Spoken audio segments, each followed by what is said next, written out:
Bonjour, nous allons présenter dans cette vidéo quelques bonnes pratiques pour les projets BPM concernant les acteurs, les outils, le changement et les points de vigilance. Commençons par les acteurs. Plusieurs rôles d'acteurs gravitent autour d'un processus. Dans un projet BPM, il est important de bien les identifier pour donner à chacun son domaine de responsabilité. On distingue notamment le propriétaire du processus.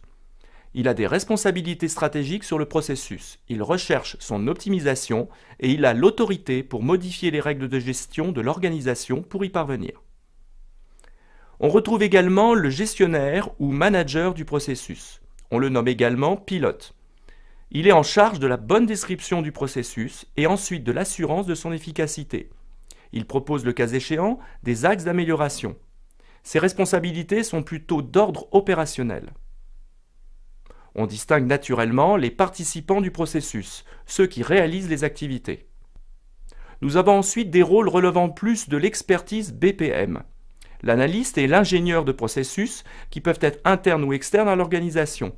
L'analyste possède les compétences nécessaires en BPM et en BPMN pour accompagner l'organisation dans toutes les phases d'un projet. Il apporte méthode et consistance dans la modélisation. Les ingénieurs ont un rôle plus technique. Ils ont en charge l'implémentation des processus dans le système d'information. Ils exécutent les modèles BPMN dans le moteur de processus et réalisent les interfaces avec les applications et services existants. Dans certaines organisations, ces acteurs experts peuvent former un service dédié à la cartographie. La réussite du projet résulte notamment de la bonne implication et collaboration entre ces différents acteurs qui doivent échanger leurs connaissances. Les pilotes doivent comprendre les enjeux stratégiques, mais aussi les procédures opérationnelles. Ils doivent également monter en compétence sur la modélisation. Les analystes doivent comprendre le métier de l'organisation. Il faut donc construire une véritable équipe transverse. Au-delà des acteurs, le choix des bons outils est indispensable pour aider au succès de la cartographie. D'une certaine façon, nous allons construire un véritable système d'information support de votre projet. Vous devez tout d'abord choisir les outils de modélisation. La sélection dépend de votre projet, notamment l'envergure de votre collaboration ou encore le niveau d'implémentation technique que vous souhaitez mettre en œuvre. Les outils libres d'utilisation sont suffisants pour démarrer un projet de cartographie, mais peuvent parfois avoir des limites.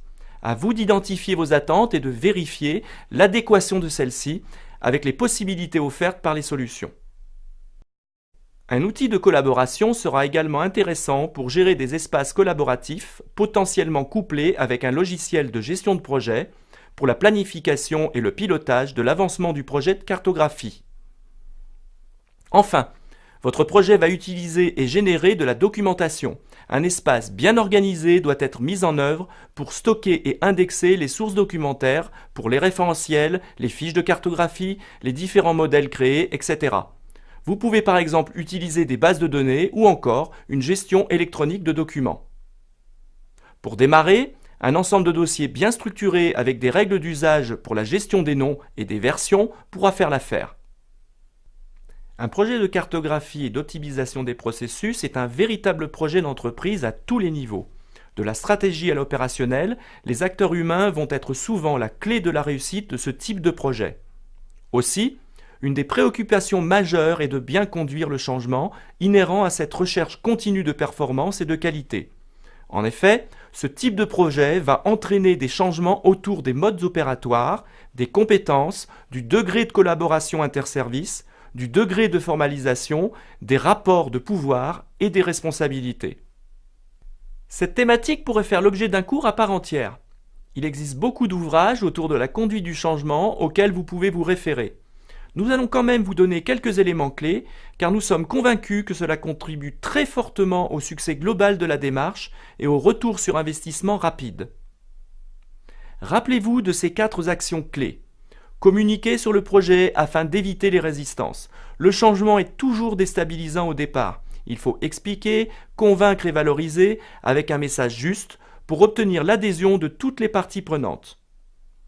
Impliquer tous les acteurs qui seront concernés par la cartographie, en commençant par la direction qui doit porter le projet pour l'impulser auprès des équipes. L'implication des acteurs a 2 objectifs. Elle garantit d'abord la bonne adéquation de la modélisation avec la réalité actuelle ou future, Elle permet également d'obtenir une forme de motivation et d'engagement, car on avance toujours de façon plus volontaire lorsqu'on se sent concerné. Former. Un véritable plan de formation doit être mis en œuvre avec des actions adaptées au cycle du projet et au type d'acteur. Les formations devront notamment porter sur la méthode de cartographie et le langage de description comme BPMN, que ce soit dans un objectif de modélisation ou d'interprétation. Ce cours pourra peut-être vous aider en ce sens, mais il ne faudra pas oublier la formation aux nouveaux processus et aux nouveaux outils qui vont résulter de l'implémentation. En effet, pour garantir l'efficacité, les acteurs devront pleinement s'approprier les changements apportés à leur processus. Et enfin, accompagner. Même après une formation bien menée, il faut tout de même continuer à accompagner les acteurs au quotidien, à rester à l'écoute pour renforcer leur appropriation, mais aussi pour détecter d'éventuels écueils. Attention, une cartographie des processus n'est pas un projet de tout repos et peut être risquée si elle est mal pilotée. Premier écueil à éviter, la réunionnite sans fin, gage de coûts directs importants et de démotivation par la répétition et l'inefficacité. Soyez judicieux dans la programmation des réunions, analysez bien les pics d'activité pour solliciter vos ressources au bon moment. Aussi, en tant que modélisateur, vous pouvez parfois dériver vers la modélisation pour la modélisation. Méfiez-vous du niveau de détail sans valeur ajoutée pour votre objectif. Ne vous passionnez pas trop pour les grandes fresques inutiles. Un autre risque important que l'on retrouve dans beaucoup de projets est un mauvais retour sur investissement car la cartographie n'a pas dépassé la sphère des systèmes d'information. C'est souvent le cas quand le pilotage du projet est l'affaire exclusive de la direction des systèmes d'information, voire des systèmes informatiques.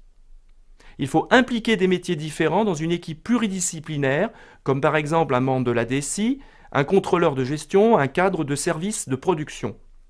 Autre problème rencontré, l'asynchronie entre le cycle de production des processus modélisés et le cycle de modélisation. Plus simplement, vous êtes trop long dans votre modélisation et vous n'arrivez pas à suivre les changements du processus cible.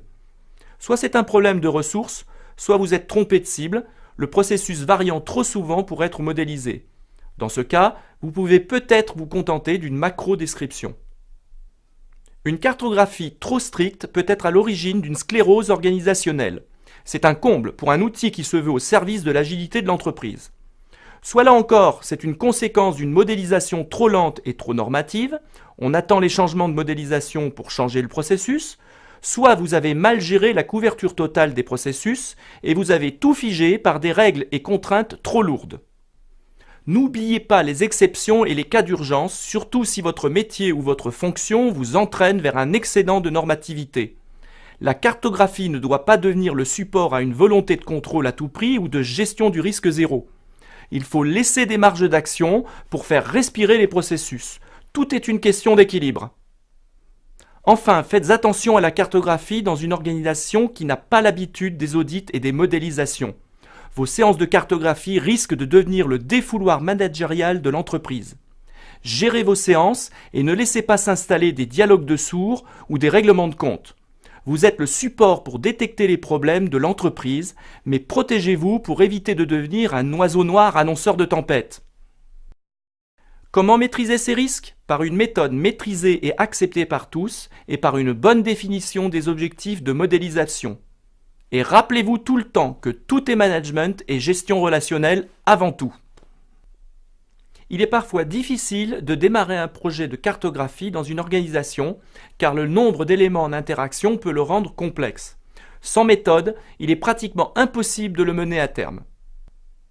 Nous avons donc présenté ici différents éléments clés pour la réussite d'un projet. Ces bonnes pratiques ne sont naturellement pas exhaustives. À vous de vous les approprier et de les adapter en fonction de votre organisation. N'hésitez pas à échanger avec la communauté et à partager votre expérience ou vos idées sur l'approche projet.